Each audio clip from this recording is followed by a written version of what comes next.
Bonjour à toutes, bonjour à tous, bienvenue pour partager notre semaine d'actualité avec les regards et les analyses de la presse internationale.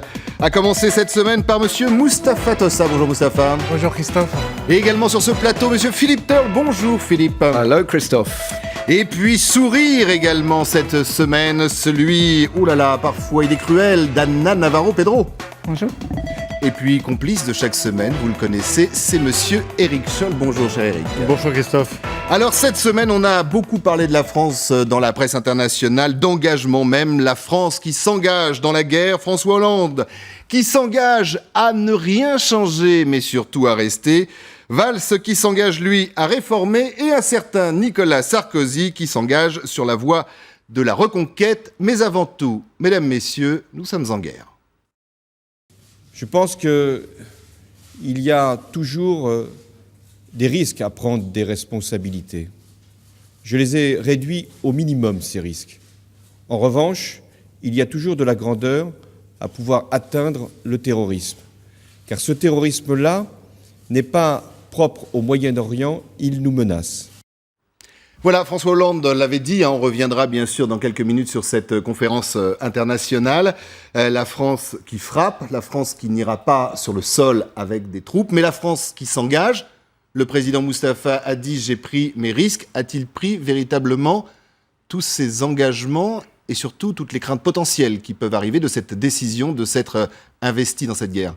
Moi, Christophe, je me pose la question, en le voyant parler comme ça, je me pose la question, est-ce que cette gravité est sincère, réelle, ou est-ce qu'elle est feinte et jouée parce qu'il y a un contexte international et domestique où il faut jouer un rôle. Donc, je me pose cette question après l'avoir vu à la conférence de presse et après l'avoir entendu dans cette intervention. Bien sûr, là, François Hollande ne fait que réaliser une promesse qu'elle a donnée depuis un certain temps, que la France va s'engager militairement pour combattre les militants de Daesh. Et donc, il le fait, mais il le fait de manière, j'allais dire, très limitée. Le François Hollande d'origine voulait frapper aussi en Syrie. Et là, l'équation internationale, la relation avec l'Amérique, avec un certain nombre de pays de la région a fait que la France ne frappera qu'en Irak. Et c'est ce qu'il a dit à la conférence de presse et c'est ce que la France est en train de faire. Est-ce que ça suffira pour affaiblir cette organisation terroriste, pour l'éradiquer? Toute la question, elle est là. Et quand il dit, lui, qu'il n'y aura pas de troupes au sol, donc ça limite aussi vachement l'efficacité d'une telle décision.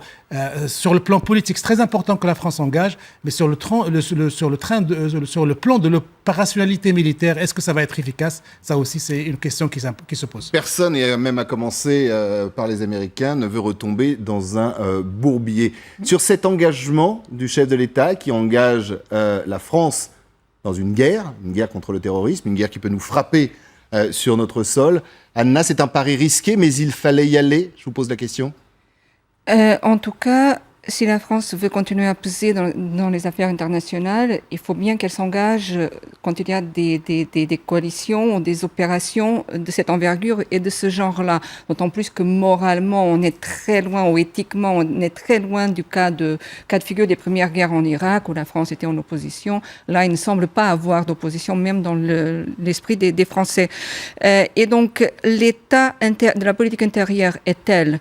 La disparition du lustre de la France est telle par sa politique intérieure qu'il ne reste que la politique extérieure pour continuer à peser sur la scène internationale. Donc c'était absolument indispensable. Puis on sait aussi, la France a frappé la première, on sait aussi que... il y a eu des fuites dans la presse française, notamment dans le hebdomadaire Le Point, où on a vu qu'il y a eu des agents français, des agents secrets, qui ont été pris par d'autres mouvements, pas en Irak nécessairement dans les fuites dont on a eu connaissance, et qui ont été très sérieusement molestés. Vraiment, ils ont souffert horriblement, et que Hollande aurait dit, mais là, est-ce que c'est du storytelling? Est-ce que c'est la création d'un personnage de politique étrangère? Mais qui aurait dit, il faut les dégommer. Et c'est ce qui s'est passé déjà au Soudan. Et puis, oui, notamment sur effectivement l'élimination de certains responsables islamistes, exactement. Où le président a pris ses responsabilités là encore en disant c'est une décision de ma part. Vous êtes allié dans cette guerre, cher Philippe. Vous comprenez le chef de l'État, c'est une obligation par rapport à la politique intérieure ou quelque chose de plus profond et un réel engagement face au terrorisme mondial et au risque? Je suis pas tout à fait d'accord avec Mustapha. Je pense que quand on prend une décision de cette ampleur, c'est pas à la légère. Et comme François Hollande a expliqué plusieurs reprises pendant sa conférence de presse jeudi, il a dit qu'il ne s'occupe pas des sondages, de sa popularité, il s'occupe de la sécurité de la France. Il l'a quand même dit au début de son discours avant les questions des journalistes. Donc je pense qu'il y a d'un côté une pression des États-Unis, certainement pour les rejoindre pour frapper l'Irak, d'autres pays en Europe également. Et il ne faut pas oublier non plus qu'il y a maintenant, on estime à 900, je crois, le nombre de Français qui sont partis faire le djihad en Irak et en Syrie. Là, il faut absolument mettre fin à ces départs de très jeunes filles de temps en temps, assez souvent d'ailleurs, qui partent là-bas et à l'insu de leurs parents. Donc, il est clair que je pense qu'il faut prendre des mesures pour essayer d'éradiquer cela. Ça ne suffira pas. Tant qu'il n'y a pas de situation contrôlée en Syrie, tant qu'on ne peut pas intervenir en Syrie pour mettre fin à ces terroristes, essayer de les arrêter, frapper. Je suis pas sûr que Irak, beaucoup de gens ça suffira pas, mais aient envie d'intervenir en Syrie en ce moment. Éric, cette volonté du chef de l'État, et qu'on le veuille ou non, la France est encore en pointe en Europe. Peut-être pas économiquement, mais militairement, nous sommes les premiers à frapper militairement en Irak. Donc là aussi, quelque part, il y a des échéances européennes dans les jours à venir. Nous sommes, qu'on le veuille ou non, moteurs. On est moteur et on l'a été, je dirais, depuis que François Hollande est devenu président de la République. Il fait le job sur la politique étrangère et dans les interventions militaires. Il l'a fait au Mali, il l'a fait en République centrafricaine et il le fait aujourd'hui face à l'État islamique. Alors, on peut toujours parler de récupération politique et sans doute y a-t-il aussi, peut-être à un moment ou un autre, l'idée de représidentialiser le président de la République, certainement. Mais au fond, c'est le job, il le fait très bien et c'est sans doute là où il porte mieux les habits de chef des armées, de président de la République. Et tant mieux, parce qu'à côté, c'est tellement un désastre que tant mieux que cette partie-là fonctionne. Et on est quand même avec, aujourd'hui, de plus en plus d'États qui s'engagent et qui luttent contre des groupes islamistes. C'est pas simplement des troupes face à face sur un terrain, comme on a pu le voir dans certaines contrées, comme il y avait en Afghanistan. Aujourd'hui, depuis le Mali, c'est véritablement un engagement d'une nation. Justement, Christophe, mais il faut souligner aussi qu'il y a un échec du couple franco-américain. Et il ne faut pas oublier que récemment, il y a eu un sommet international pour lutter contre l'État islamique et qui a montré sa disponibilité à intervenir militairement. Aucun pays arabe, aucun pays limitrophe, pas de Turquie. Donc l'échec franco-américain de convaincre cette coalition d'intervenir. Ce qui fait que jusqu'à présent... Il y a aussi le refus des Américains d'intégrer dans cette coalition les Iraniens et les Turcs. Voilà, et pour cette raison-là, que la seule stratégie qu'on envisage pour le moment, c'est des frappes aériennes. Il y a aussi un élément qui est beaucoup plus humoristique que grave, c'est, il faut dire au président de la République française, M. François Hollande, que ça se dit Daesh et pas Daesh. Daesh, c'est une lessive. Et lui, il n'arrête pas de répéter. Je ne comprends pas comment un des conseillers, il est pourtant entouré de conseillers arabophones et de qualité, et personne ne lui a dit qu'il faut dire Daesh et pas Daesh. Alors justement, j'en profite, on va changer de sujet dans quelques instants. Pourquoi Daesh ? Beaucoup de gens se posent la question. On a dit parce que l'État islamique n'est pas un État. Alors justement, Daesh, c'est l'anagramme arabe de l'État islamique en Syrie et en Irak. Mais apparemment, la diplomatie française, et je crois c'est sous l'impulsion de Laurent Fabius, ils ne veulent pas absolument parler d'État islamique parce que ça donne beaucoup plus d'importance à un État qui n'existe pas.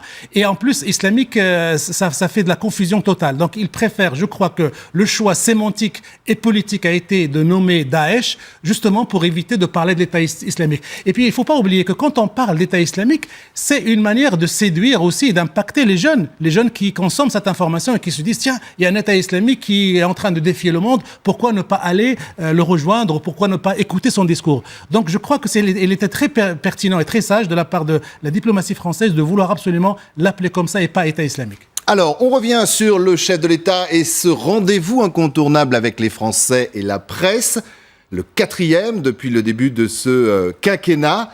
Un président combatif, même s'il n'a pas annoncé grand-chose, pouvait-il d'ailleurs le faire? Mais un président, vous allez l'écouter ou le réécouter, qui trouve que le job est quand même très très dur. C'est dur.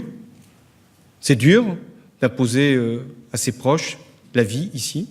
C'est dur de faire un changement de gouvernement. Mais ce qui m'a paru le plus nécessaire, c'est d'être dur d'abord avec moi-même. La 5e vit une agonie et on en a une illustration aujourd'hui encore. Ce qu'il fallait faire, c'est qu'il élargisse sa majorité, qu'ils disent bon allez, on se retrouve tous ensemble, on est une équipe, on avance. Là, ils ont rétréci leur majorité, ils sont tout seuls et en plus ils disent qu'ils savent pas quoi faire. Il termine en disant dur. Pardonnez-moi, c'est pas ce qu'on attend d'un président de la République dans la 5e République. Ah voilà, est-ce que c'est quelque chose que l'on attend, cher Éric, du président de la République? Gérard Larcher a parfaitement raison. C'est une erreur d'avoir fait cette anaphore, c'est pas facile.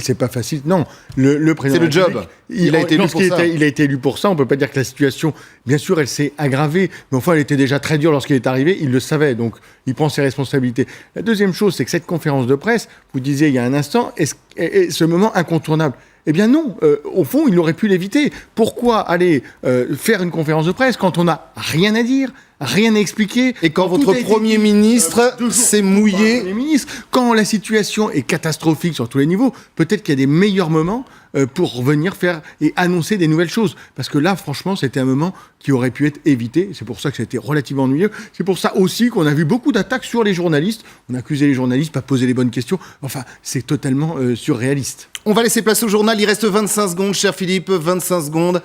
Vous, ces conférences, les anglo-saxons, vous les aimez pas? Bon, j'ai déjà maintes fois dit ça ici. J'ai toujours l'impression qu'on remonte au XVIIIe siècle quand on voit ces conférences de presse en France, dans les dorures de l'Élysée, avec tous les ministres alignés qui font comme ça à chaque fois qu'ils disent quelque chose. Bon, c'est vrai qu'il y a des conférences partout, mais c'est une spécialité française, vraiment, et on s'amuse juste à regarder, sans écouter ce qu'ils disent, juste à regarder l'ensemble. Alors, on va revenir dans quelques instants sur ces spécialités françaises. On parlera quand même un peu de fond, de réforme. 2017, peut-être avant, on ne sait pas bien.